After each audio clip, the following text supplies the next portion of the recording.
Hi, my name is Chris Howard, and I'm here today to talk to you about social emotional learning and culturally responsive books in my experience with English learners. We know that English learners come to school with a variety of experiences, sometimes good, a lot of times bad, because of what they have been through to get to the United States. So, today I want to talk to you about strategies. I want to show you different ways that I work with students to overcome those barriers, um, those trauma experiences, and how to help English learners thrive in the classroom. So, I want to start off with a story. I used to work in a school, and one year they were celebrating their 50th anniversary.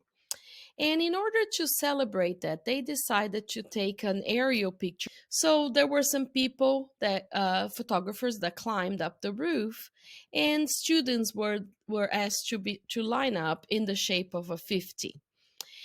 And as I walked out of the school with a group of newcomers that I had at the time, this one girl, like, as soon as she saw someone on the roof, she went to hide in the bushes.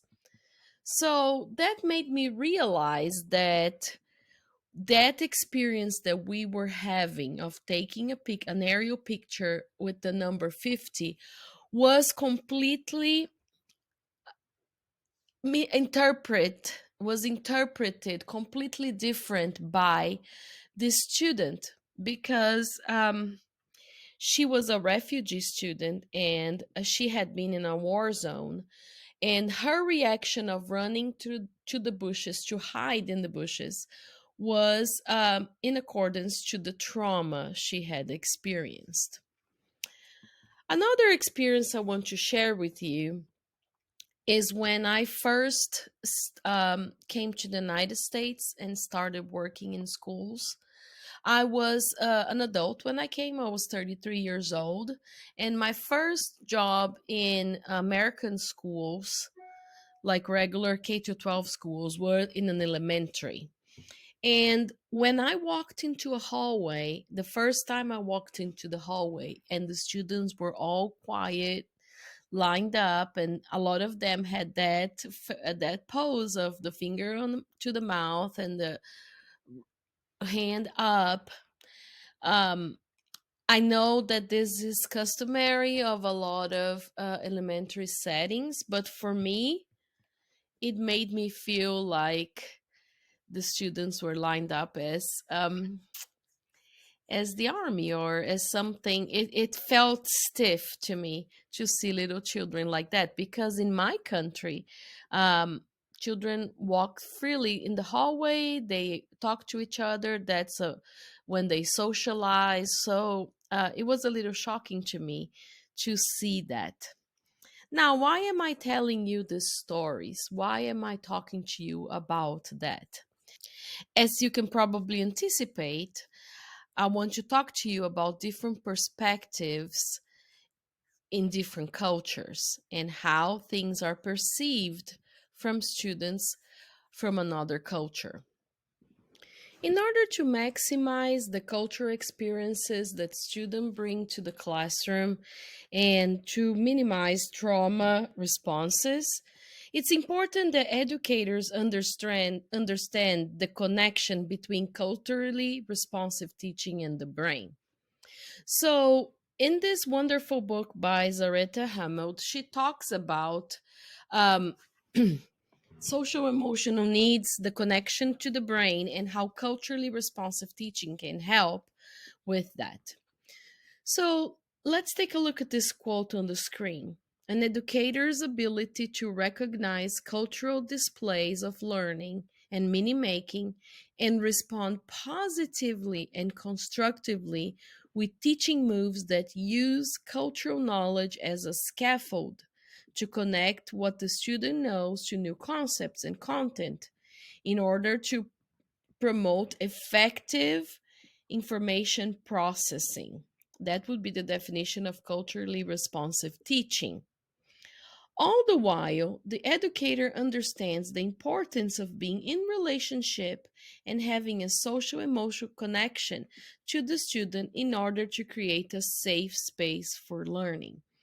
So, the goal of culturally responsive teaching is to create a safe space for learning using the student's cultural knowledge as a scaffold. In her book, she also talks about the collectivism and the individualism continuum.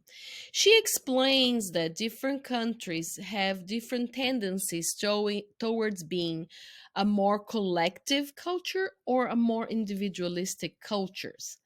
And she points out that individuals from countries where collectivism is valued will struggle with individualistic approach when they are the norm.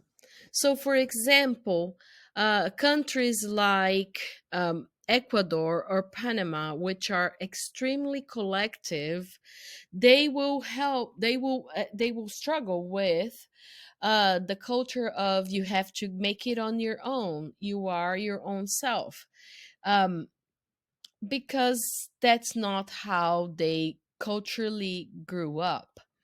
So, for example, there are countries that considered uh, helping students during tests is considered just helping, whereas in more individualistic countries, it would be considered cheating.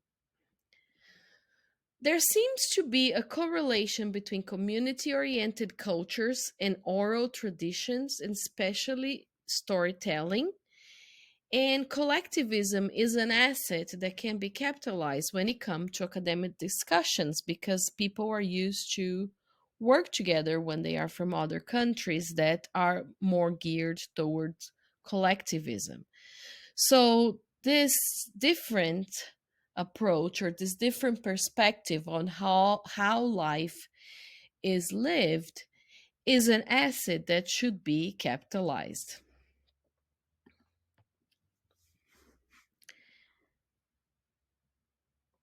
So, in her book, Hammond discusses features of individualistic and collectivist cultures. And she talks about how the individualistic approaches might aggravate trauma and shut down the brain for learning, whereas collectivism strategies might be restorative, might promote restorative practices. You would think that collectivism or collectivistic activities and in the classroom would only benefit certain students, students that would come from these cultures. However, it has been learned that these practices actually benefit all students. As you can see in this chart, it suggests that only some groups would benefit from group work, structured student talk, and discussion. However, even the European and North Asian descendants will benefit by developing collaboration skills because those are the soft skills that are desired in today's workforce. So the question then comes to us: how can we achieve the social emotional connection? And the answer to that is I'll show you throughout this presentation is we need to understand students' stories and the trauma they've been through. We also need to raise awareness of attitudes towards languages and cultures, and we need to promote a sense of belonging to all students. In order to understand students and where they're coming from and their stories, there's also a need to understand their background knowledge. I created this fact sheets for different countries a while ago and added some important information for educators about those countries. So the information that I added in each of these flag sheets are the country's flag, a paragraph with information that could impact students' education or have caused trauma, so probably some historical information about that country, the languages spoken in the country, the compulsory age for schooling, so we have a better understanding why some students come without any literacy skills in their native language. That is an important information piece of information to have. What is the country famous for? What is the population? And then some information about academics and the grading system of that country. Let's now look at one of the strategies that I used with my students a few years ago. So I had a group of newcomers. They were primarily first graders, and they had just moved to the United States. So I used this bilingual book. They were primarily Spanish speakers, so I was able to use this book to discuss the character experiences and how those experiences would connect to their own experiences. So, my primary goal by using this book is to get to know my students' immigration stories. And I use that through that read aloud. So the topic of this book is this girl's move to the US, and every couple of pages, she talks about one aspect of it. So she starts talking about how she found out that she was going to move, and she is basically talking to her diary. And at the top of the screen, you can see that I read the book first, and then I asked those questions to my students. How did you find out you were going to move? How did you feel about it? Read the next couple of pages and asked, did you feel like the girls or the kids? Because her brothers are younger and they have a different perspective about the move. Did your parents talk to you about your feelings regard moving, or your guardians? And then the scene shows her talking to her best friend, and then I also asked the questions, how did you come to the US and how did you address that? A secondary goal for me to use a book like this was to get to know students' feelings toward not only their immigration stories, but where they are right now. In this scene, this girl's talking to her best friend. She's saying goodbye. And then I asked them, do you miss your friends? Have you made new friends here? So I'm not only trying to look into their immigration story, but also where they are emotionally right now. Another book that I used was this one called All the Way to America, and it talks about family artifacts and traditions that are passed along the generations of this person's family. So that was another book that I used, and then these were some of the questions that I asked. I have there on the top the student friendly goal that I shared with my students.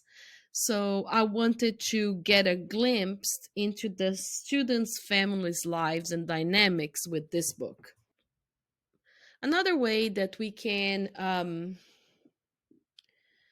help students with their social emotional needs is to raise awareness of attitudes towards the American language and culture. With that purpose, I used this read aloud, and it's about this girl who moves to the US. She's from China and she hates the English language. She doesn't want to speak. She likes to write in Chinese. She doesn't like to read to write in English. And it really talks about like feelings towards the English language and culture. It addresses isolation in a new culture. So, my primary goal with this book was to understand and address feelings regarding language and culture in a non judgmental and safe way. At this point of the school year, the students knew a little bit English and they were learning English. So I also used this book to teach some language, especially feelings vocabulary, as you can see on the right side there. But not only like the basic feeling words like happy, sad, mad, but really more in depth words that express different feelings. I use screenshots from the book and ask those questions that are next to the pictures to address their feelings toward learning English, towards being in school. And also, I wanted to make them proud, make them feel proud about their native language. So I wanted to talk about that as well with this book.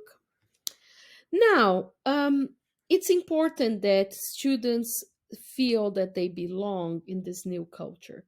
And we need to do that as educators to help students thrive. In order to achieve that sense of belonging, I used this read aloud as a school wide activity and a craft to represent students' identities. So I was talking, then I moved on from just the individual belonging to my classroom and to my group, but then I moved from that to have them feel like they belong in the school community. And for new ideas of different books and what you can do to promote social emotional learning and to cater for students' social emotional needs, you can visit this Padlet. I'll leave the link in the video description below. Thank you for tuning in, and I'll see you next time.